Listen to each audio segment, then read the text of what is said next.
Hello, welcome to Libra Philippines. So, reading to for Libra, Sun, Moon, Rising, Venus, Jupiter, Libra. Ayan. Take only what resonates, guys. Hindi ito magre-resonate sa lahat. Unfortunately, hindi ko talaga makukuha lahat ng energy ng Libra sa mundo. Okay, let's start your reading. Sa mga gusto magpa-personal reading, Jing Tarot Reader, siya yung i-search mo sa Facebook. Okay, nagbibigay siya ng personal reading. And yeah, let's start. What do we have here for the sign of Libra? Sun, Moon, Rising, Venus, Jupiter, Libra. What do we have here for the sign of Libra?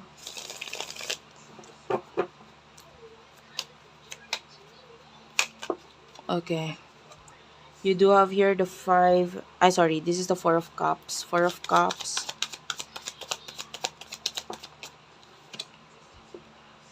Nine of Swords. Okay. Libra. And then, kunin na rin natin yung sa side ng person mo. Love reading to, ha? Kung gusto mo na nakakonsentrate sa iba, like career or what, ilalagay ko yon sa description, sa title. I-check mo yung ibang videos na may naka-upload naman na nakalagay ay ganoon. Bawa, Libra money, Libra career, ganon. Or Libra single, nakalagay naman. Ten of Pentacles is at the bottom of the deck. Three of Cups, okay. The World and the Ten of Cups is also here. Alam mo, magaganda tong nandito sa bottom of the deck. I can see na pwedeng, by the way, hindi ako nagbabasa ng reversal, no? Babasahin ko lang pag naramdaman ko yung reversal na energy. So, nakikita natin, problemado ka, nalulungkot ka, nai-stress ka, yung iba sa inyo, ang dami mong pinagdaanan. Four of Cups, pwedeng may mga bagay na hindi ka sigurado ngayon, etc. Maybe mga bagay, tao, sitwasyon sa buhay mo ngayon na parang hindi ka sure. Tapos, dinagdagan pa na parang na-stress ka na, problema ka. For whatever reason, pero for some of you, this could be a problem regarding love or problem regarding people sa buhay mo ngayon, no? Pero it doesn't, or maybe yung iba naman, pwedeng namoblema ka sa iniwan ng mga taong ito na nawala sa buhay mo or mawawala pa lang, parang ganun. Parang some kind of like you're having some kind of anxiety, depression, whatever dahil dito sa mga inaalala mo about dito sa maybe particular person, because I can see people na pwedeng importante sa'yo. Yeah. I mean, I don't know why you're so worried kasi nakikita naman natin dito na things are about to change, kumbaga, for you. With the Two of Cups, pwedeng may connection or relationship na kayo ng person na ito. Or maybe friendship, because Two of Cups could also mean friendship or partnership. But there's something here, may connection sa inyo ng person na ito. And with the King of Wands, nakikita natin na yung concern nitong person na ito. Like parang ayaw niya na problema ka. Okay? Ayaw niya na nagkakaganyan ka. Ayaw niya na nai-stress ka whatsoever. The Nine of Pentacles, this is showing to me as like a person na willing magtulong or like this person wants to give you something, like maybe support here, no? Kung ano man yung kailangan mo. Nakakita tayo dito ng, well, at the bottom of the deck, ang kung makita mo, there's a lot of 10. Tapos the World, this is showing to me as like a whole number, like a whole, no? The world is mundo. So, kumbaga yung kabilugan ng mundo, that is whole, no? And nakikita natin na maybe this connection is nakakita tayo ng maybe reconciliation from a past person or a connection na parang dadating siya or babalik siya sa buhay mo para kumpletuhin yung mga wala sa'yo, yung mga kulang sa'yo. Parang ganong klaseng energy. Kung ano man yung mga nawala. Because the way I see this is that may mga nawala.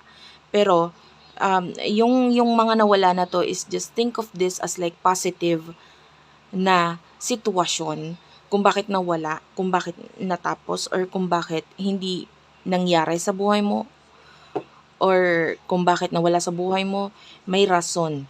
Okay? Nakakita tayo dito ng maybe completion of something.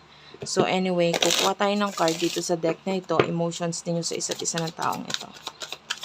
Sana mag-comment ka guys, sobrang na-appreciate ko yung comment.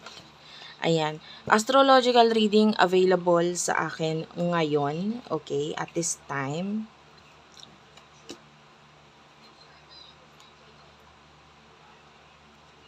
Aquamarine, Seraphinite. So anyway, kung sa mga gusto magpa-astrological, Virgo Philippines at gmail.com, doon ka mag-message. Okay, doon ka mag-message. Okay.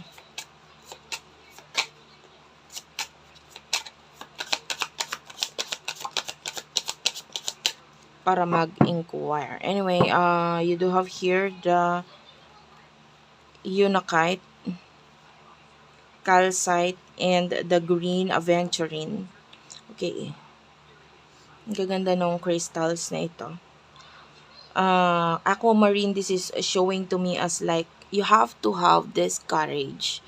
Kailangan mo magkaroon ng lakas ng loob. Kailangan mo maging matapang. Kailangan mo maging open. Ano ba yung mga gusto mong sabihin na maaaring hindi mo magawang sabihin dati? I mean, you are a Libra. I understand na gusto mo at peace lang lahat. Gusto mo at katahimikan. Gusto mo walang magulo or what. Gusto mo, Libras are like that. They like, you know, they are like someone who is indecisive. And may mga times na kaya hindi ka nagde-decide about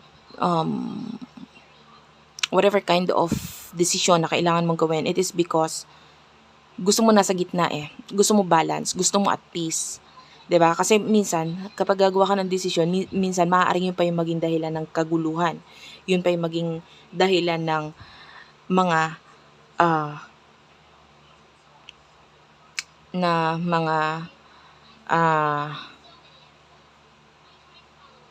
hindi magagandang pangyayari sa buhay mo at pwedeng sa mga maaapektuhan dito.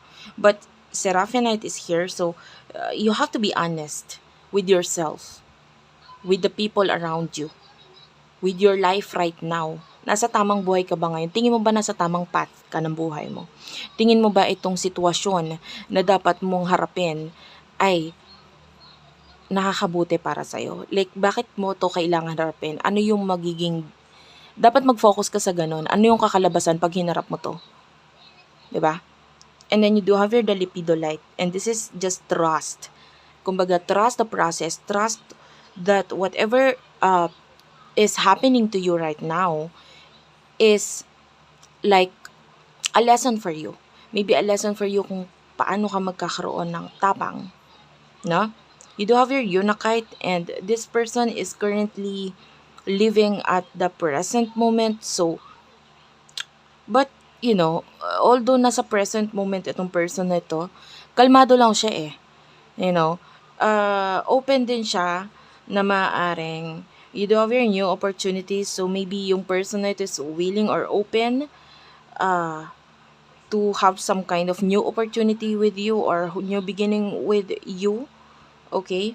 Whatever the present moment right now, parang, sige, dito lang muna ako, kalmado lang ako, basta yung unang desisyon or yung unang action, yung action sa'yo.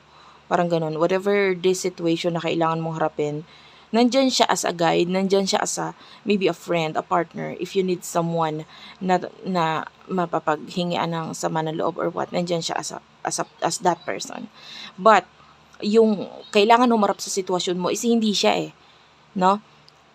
Yung stress mo sa buhay, ang kailangan humarap niyan ikaw. Hindi itong taong to. 'Di ba? Ikaw naman yung mga pinagdadaanan mo. Okay. So, what is happening in the future for you?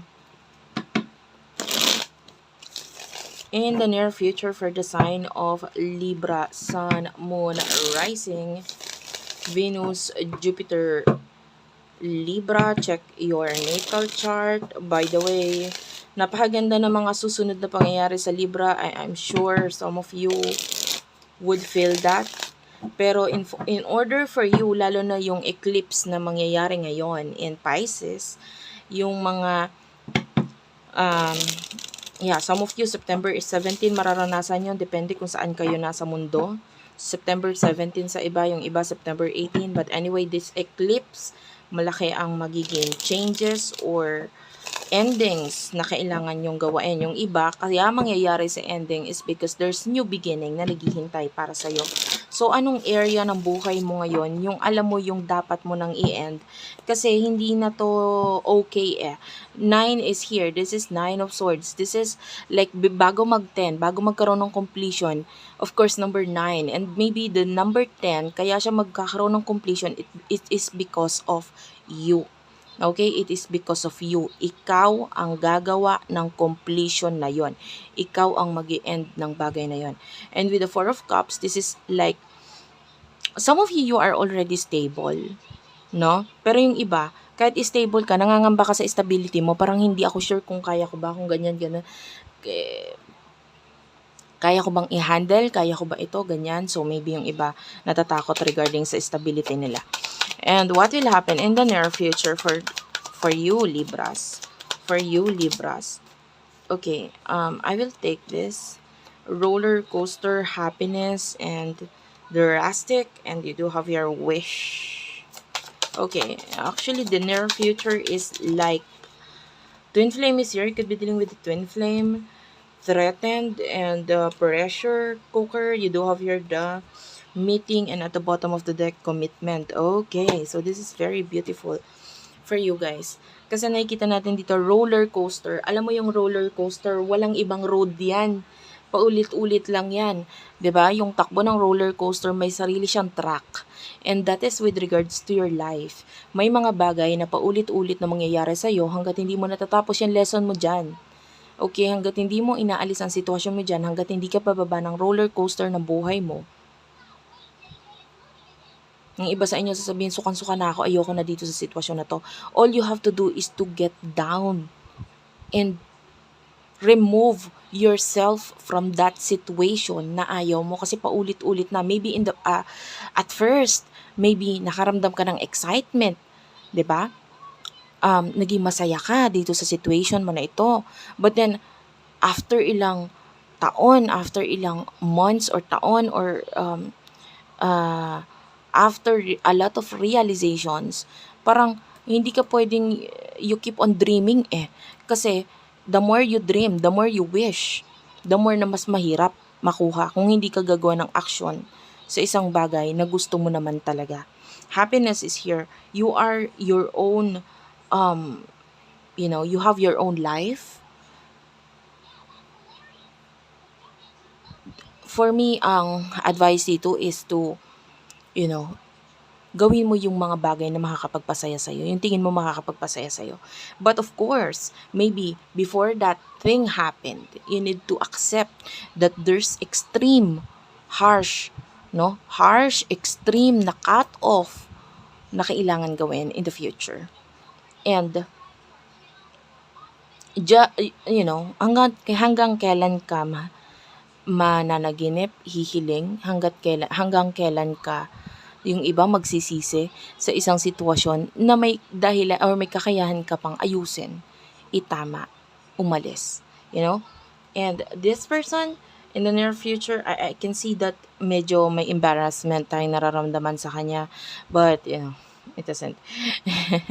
Parang kahit magkaroon siya ng embarrassment, darating yung time na hindi siya mawawalan siya ng hiya dito, because I can see this person. This is like your twin flame. This is the one for you. Nakita tayo ng long-term commitment sa inyo, and you do have your meeting. So I can see discussion or pag-uusap sa inyo nitong person nito in the near future regarding sa commitment. But of course, bago mangyari yun, all you have to do is to focus on the today. Focus on the present moment. Ano yung mga kailangan ayusin? Completion, done, lesson learned. So, ano yung mga dapat tapusin? Okay? Because after nito, after mong tapusin to, definitely there's an offer, proposal, commitment na darating para sa'yo. Thank you for watching. I love you all, and bye-bye.